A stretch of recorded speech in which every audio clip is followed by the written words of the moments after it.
संख्याएं, types of, इसमें हम टाइप्स पढ़ेंगे विभिन्न प्रकार की संख्याओं के बारे में। तो पहला पढ़ेंगे प्राकृतिक संख्याएं। तो 1 2 प्राकृतिक संख्या किसे कहते हैं? 1 2 3 4 5 6, इसको ही प्राकृतिक संख्या कहते हैं, जिसको हम नेचुरल नंबर कहते हैं, इंग्लिश में n से दिखाते हैं। गिनने वाली संख्या को प्राकृतिक संख्या कहते हैं। उसके बाद आती है पूर्ण संख्या।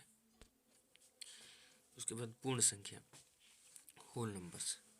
0 1 2 3 4 जीरो से स्टार्ट होती है। 0 1 2 3 4 5 6। प्राकृतिक संख्या के आगे केवल 0 लगा देंगे तो वो पूर्ण संख्या कही जाने लगेगी। अब है पूर्णांक, इंटीजर। इंटीजर को i से या z से दिखाते हैं।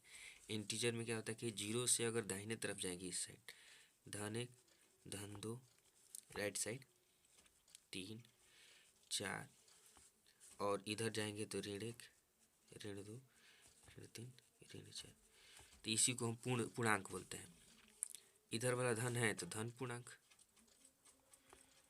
इधर वाला धन है तो धन पूर्णांक, और इधर वाला ऋण है तो ऋण पूर्णांक।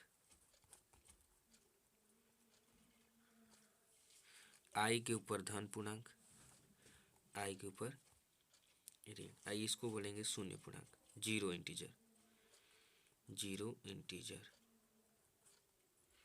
मतलब शून्य पूर्णांक, न धन न ऋण, शून्य पूर्णांक।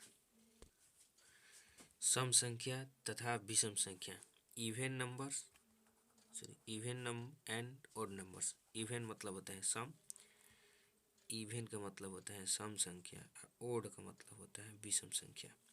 सम संख्या किसे कहते हैं? जो संख्या 2 से पूर्ण रूप से विभाजित हो जाती है, 2 से विभाजित होती है, उसे सम संख्या कहते हैं। 2 4 6 8 10 एक्सेट्रा बहुत सारी है। और जो संख्या 2 से विभाजित नहीं होती है उसे विषम संख्या कहते हैं। 1 3 5 7 में विभाजित 2 से भाग देंगे तो 2 से भाग देंगे तो शेषफल कुछ न कुछ बचेगा, तो उसे विषम संख्या कहते हैं। सम संख्या जो 2 से विभाजित हो जाए, विषम संख्या जो 2 से विभाजित नहीं होती है। अब बात करते हैं परिमेय संख्या तथा अपरिमेय संख्या। रेशनल नंबर और इरेशनल नंबर।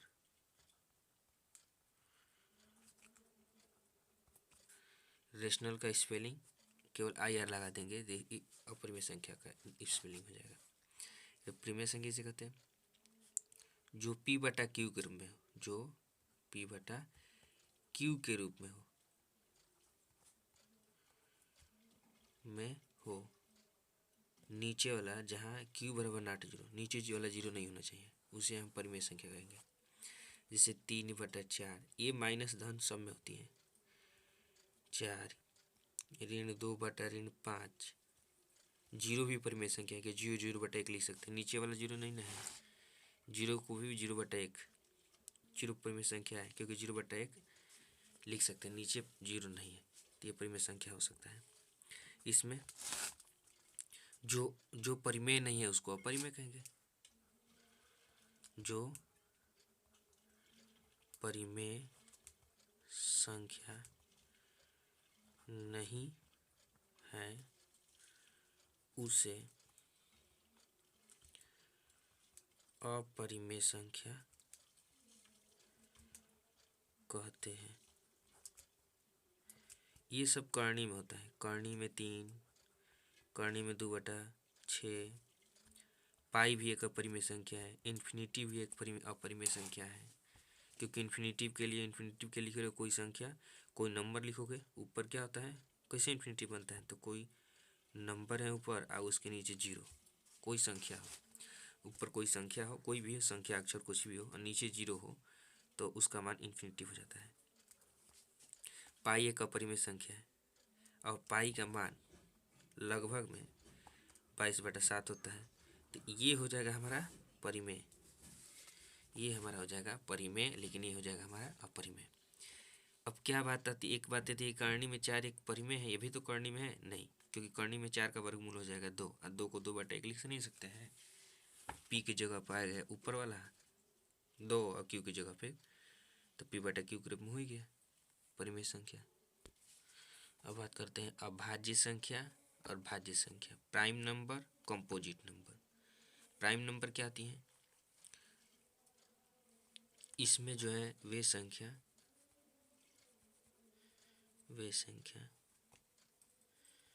जो केवल दो संख्याओं से ही विभाजित होती हो।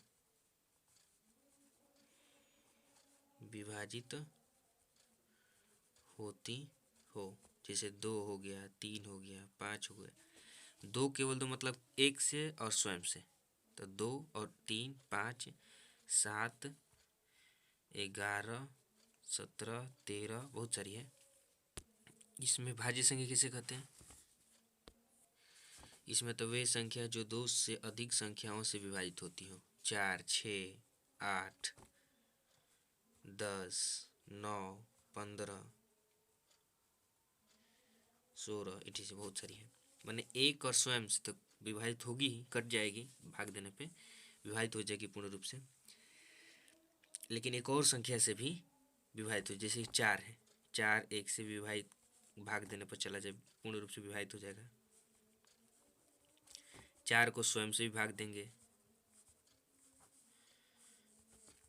और 4 को एक और संख्या 2 से भी कट जाएगी।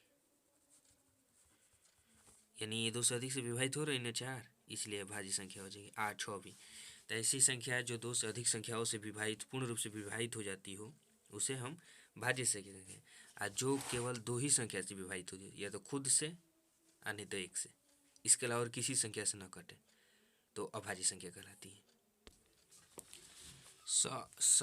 अभाज्य संख्या को प्राइम नंबर, 2 संख्याओं का ऐसा जोड़ा जिनका HCF यानी कि मस 1 हो, उसे अभाज्य संख्या कहते हैं। जिसे मान लीजिए 3 हो गया, 4 हो गया, इनका मस निकालेंगे तो 1 होगा। मस का मतलब दोनों में से एक के अलावा और कुछ कॉमन नहीं है।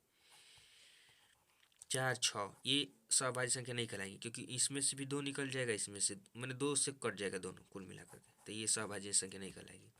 16 15 इनका मौसा 1 होगा, क्योंकि ये अलग संख्या से कटेगी, ये अलग संख्या से कटेगी। 3 5 से कट सकती है, 3 5 15, ये 2 4 8 16, इससे माने इनमें से कोई कुछ कॉमन नहीं, एक के अलावा और कुछ कॉमन नहीं ले सकते हैं। जैसे आगे ले लीजिए 14 और 4, इन दोनों में से 2 कॉमन है, तो ये भी मौसा हो गया इसका 2, ये अभाज्य संख्या नहीं कहलाएगी। तो ऐसे संख्याओं का जोड़ा जिनका HCF क्या हो, 1 हो, HCF क्या हो, 1 हो, उसे अभाज्य संख्या कहेंगे। वास्तविक संख्या 2 संख्याओं से मिलकर बनी होती है। सम्मिलित रूपता है परिमेय संख्या का और अपरिमेय संख्या का।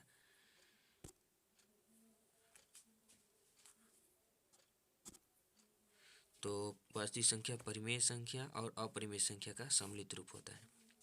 तो प्रत्येक वास्तविक संख्या को केवल अपरिमेय नहीं बोल सकते हैं, अब प्रत्येक वास्तविक संख्या को केवल अपरिमेय नहीं बोल सकते, क्योंकि दोनों आता है, परिमेय अपरिमेय दोनों।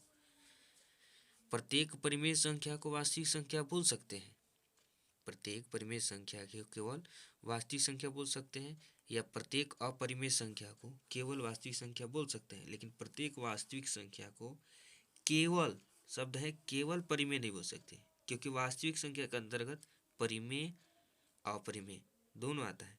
तब प्रत्येक वास्तविक संख्या को केवल परिमेय नहीं बोल सकते हैं और प्रत्येक वास्तविक संख्या को केवल अपरिमेय नहीं बोल सकते हैं बिना देखे।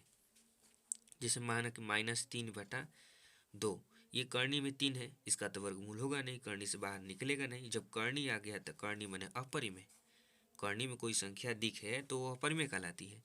तो अपरिमेय संख्या ये हो गई, लेकिन इसको वास्तविक बोल सकते हैं। अगर आ जाएगा कर्णी में 4/7, तो क्या यह परिमेय है कि अपरिमेय? तो ये वास्तविक संख्या बोल सकते हैं, इसको सभी को वास्तविक संख्या, बहुत सारे वास्तविक किसी को बोल सकते हैं वास्तविक संख्या, ये वास्तविक संख्या हो सकती है। लेकिन क्या यह परिमेय है या अपरिमेय? तो कर्णी है तो इसका मतलब अपरिमेय नहीं है, क्योंकि कर्णी में 4 का वर्गमूल हो जाएगा 2, कर्णी में 4 का वर्गमूल 2/7, तो ये कर्णी तो हट गया ना, तो ये हमारा परिमेय हो गया। लेकिन वास्तविक संख्या कह देंगे, किसी की संख्या को वास्तविक संख्या कह सकते हैं, लेकिन केवल परिमेय अपरिमेय कहना गलत है, क्योंकि जब तक चेक नहीं करेंगे, जांचेंगे नहीं, देखेंगे नहीं, तब तक बता नहीं सकते हैं कि अपरिमेय है कि परिमेय है कि अपरिमेय है। तो प्रत्येक वास्तविक संख्या को परिमेय तथा अपरिमेय कुछ भी बोल सकते हैं, जैसी संख्या दिखे, लेकिन प्रत्येक परिमेय संख्या को वास्तविक संख्या बोल सकते हैं, प्रत्येक अपरिमेय संख्या को वास्तविक संख्या बोल सकते हैं। That's all. अब बात करते हैं कि परिमेय संख्या के अंतर्गत आता है दो तरह का दशमलव होता है, एक शांत दशमलव होता है, एक अशांत दशमलव होता है। तो परिमेय संख्या में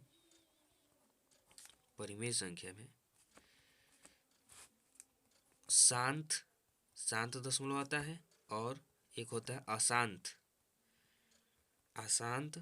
आवर्ती। अशांत में दो होता है, एक अशांत आवर्ती होता है, एक अशांत अनावर्ती।